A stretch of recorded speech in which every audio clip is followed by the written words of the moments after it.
En el 2006, la revista Life publicó la imagen de la Virgen María en la portada de su revista e hizo estas preguntas como introducción al tema. ¿Por qué se rezan 2,000 millones de Aves Marías cada día? ¿Por qué 5 millones de personas, muchas no cristianas, visitan Lourdes, ¿no?, donde se apareció María, cada año para beber las famosas aguas sanadoras que ahí existen? ¿Por qué más de 25 millones de personas viajan a México a rezar a Nuestra Señora de Guadalupe? ¿Por qué hay apariciones marianas en más de 45 países registrados? ¿Por qué se están incluyendo himnos a María en himnarios protestantes, metodistas, evangélicos?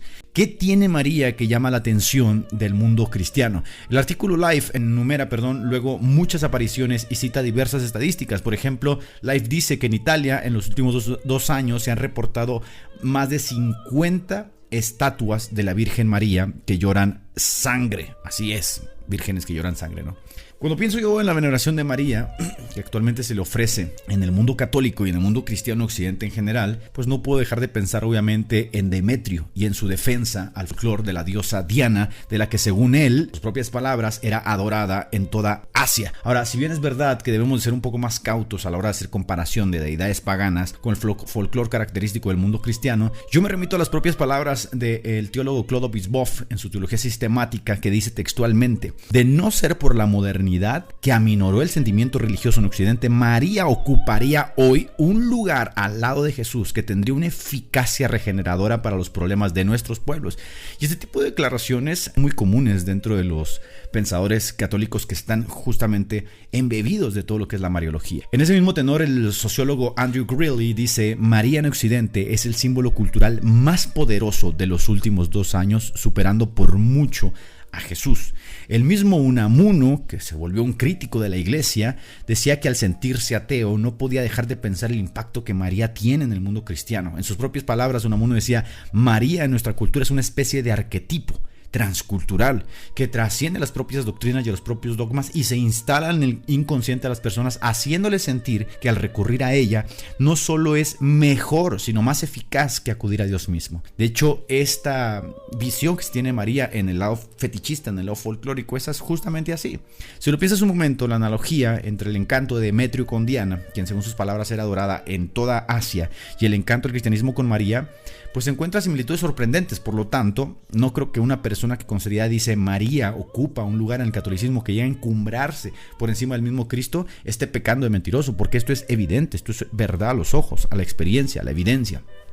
Una pregunta que surge de inmediato y que creo que honestamente no puede ser respondida a menos que se hagan ciertas concesiones a la tradición, y cuando se habla de tradición pues se habla de una tradición que convenientemente está a favor de la mariología, es que el folclore religioso en torno a la figura de María no puede extraerse de las bases neotestamentarias de la Biblia, que son sumamente parcas al respecto. Piensa un momento, de las 13 cartas atribuidas generalmente al apóstol Pablo, el apóstol solo menciona una sola vez a María y lo hace en relación a otras mujeres, no dándole una ventaja, una posición distinguida a María. Específicamente en Hechos, en el capítulo 1, el versículo 14, dice: estaban reunidos todos junto con las mujeres y con María, la madre de Jesús. Es la única vez que Pablo se refiere a María como la madre de Jesús. Obviamente, pues esto no ha impedido que el imaginario católico extraiga de ese parco pasaje pues toda una supervisión mística de María, donde la presentan como el canal por el cual la iglesia recibe al Espíritu Santo. Lo que tenemos en todo esto obviamente no es una visión teológica extraída de los pasajes neotestamentarios,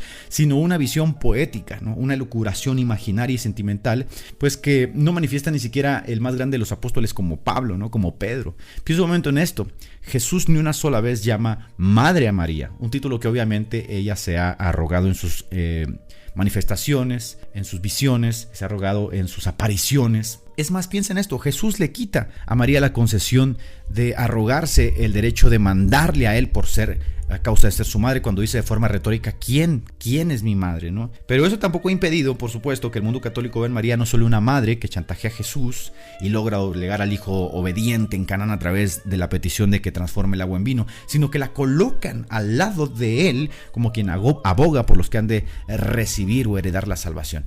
Ahora bien, el que el Nuevo Testamento ignore a María, o por lo menos no la encumbre en la forma en la que el católico lo hace, no ha impedido que ella misma se manifieste viste de alguna forma para ganarse el mote de reina, de intercesora, de madre, etcétera, etcétera, ¿no? Porque alrededor del mundo son miles, y no es que millones, los que aseguran que una dama tridimensional, viviente, que respira, envuelta en un halo místico de luz exquisita, se les ha aparecido diciéndoles específicamente o revelándoles específicamente esta serie de títulos con los cuales ella quiere que se dirijan a ella. Considere, por ejemplo, los mensajes que la Virgen ha dado a Chris Curtis, un visionario de Maryland que recurrentemente recibe mensajes de la Virgen y que tienen la aprobación del clero católico. Uno de los mensajes dice: pronto vendré, hijos míos, pronto estaré con ustedes, con una gran luz, iluminaré al mundo entero. Muchas almas llorarán porque no escucharon mi llamado. Pasaré sobre todos en una nube y todos me verán. ¿Qué acontecerá a los que me insultaron y se burlaron de mí? Cuando uno escucha este tipo de declaraciones, uno no puede dejar de pensar: caramba, pues es que este mensaje casi está diciendo lo que Jesús dijo, ¿no? Cuando él verán al Hijo del Hombre viniendo en una gran nube con gloria y con poder. Caramba, uno pensaría que casi ella está rogando el derecho de decir lo mismo que Jesús dijo acerca de él sucederá conmigo. Convenientemente, pues dichas apariciones son consumadas con un gran templo, ¿no? Una gran estatua, con una gran devoción, en el que terminan siendo arrastrados millones de personas a una adoración que no es cristiana, porque no es cristocéntrica, hay que decirlo en rigor de verdad, porque Cristo no es el centro de la oración, ni es el que está siendo exaltado. Piense, por ejemplo, que en las más de 60,000 iglesias que hay en Italia, 25,000 están dedicadas a María. Piense, por ejemplo, que uno de los cultos predominante, si no es que el culto predominante por excelencia en México es justamente el culto a la Virgen de Guadalupe, que reúne a 25 millones de fieles que obviamente se congregan en torno al ayate de Juan Diego, una representación, una advocación de María, la Virgen de Guadalupe. 25 millones de personas. No hay otro culto en México igual o que se equipare a esta veneración, a este folclore, a este rito, ¿no?, tan sagrado para los mexicanos. En el 2007, la revista Newsweek publicó un artículo central acerca de la Virgen María, y en este artículo decía: en muchas formas, el siglo XX y el siglo XXI le pertenecen a María. ¿Por qué? Porque desde un estudio sociológico, cultural, antropológico, esto es así. Esto, más allá de ser un asunto místico, religioso, es un asunto cultural. Casi desde todos los continentes, los visionados han reportado más de 400 apariciones desde que María empezó a aparecerse, ¿no? Más que en los 3 siglos previos del inicio del cristianismo. Y al considerarse en conjunto todas estas apariciones, ¿no?, se puede decir que existe como tal un movimiento mariano que atrae a millones de personas en todo el mundo, desde Medjugorje hasta México, desde México hasta Venezuela, de Venezuela a Rusia. Las apariciones llevan exactamente el mismo tenor. María se muestra como una mujer sufriente, que hace alusiones a su corazón sangrante y adolorido, que ruega que por medio de ella y del rezo del rosario el mundo venga a Dios. Y repito, los mensajes parecen un tanto truculentos. Por ejemplo, una de las series de apariciones observadas por más testigos ocurrió en una iglesia ortodoxa cóptica en Zeitún, un barrio del Cairo, en Egipto, en donde el mensaje de María incluía el que se le llamase Señora de todas las naciones. Sí, casi así un tipo Jenny Rivera, madre de todos los individuos, madre de la unidad. Entonces uno debería preguntarse cómo es que María, que resulta casi invisible e imperceptible en los albores de la cristiandad y en el Nuevo Testamento, pasa de repente a convertirse en la gran señora que pide que se le ruegue a ella y se le llame de formas pretenciosas,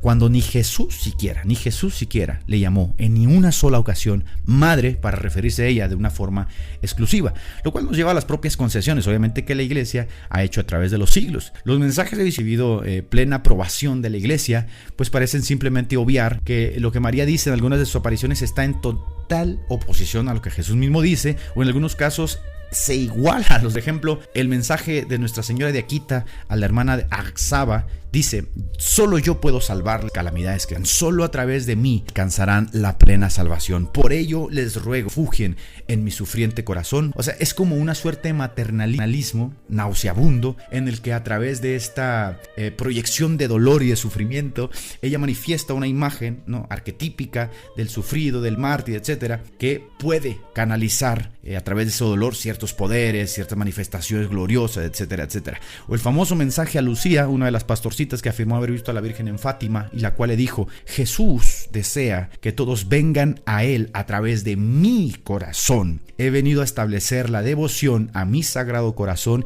y al rosario, por medio del cual Rusia será salvada, ¿no? Este tipo de declaraciones, que obviamente rayan en lo absurdo, a menos que tengas una devoción ciega hacia María, pues luego te dejan como un sabor raro, con una intuición rara, de decir: vaya, o sea, todo lo que ella dice está abiertamente en contradicción con lo que Jesús mismo decía. Ni Jesús mismo tuvo el atrevimiento de presentarla con esas concesiones, y de repente ella dice que Jesús cambió de opinión y que ella ha venido justamente como Jesús dice que venga, ¿no? Con esta devoción a través de su corazón, etcétera, etcétera.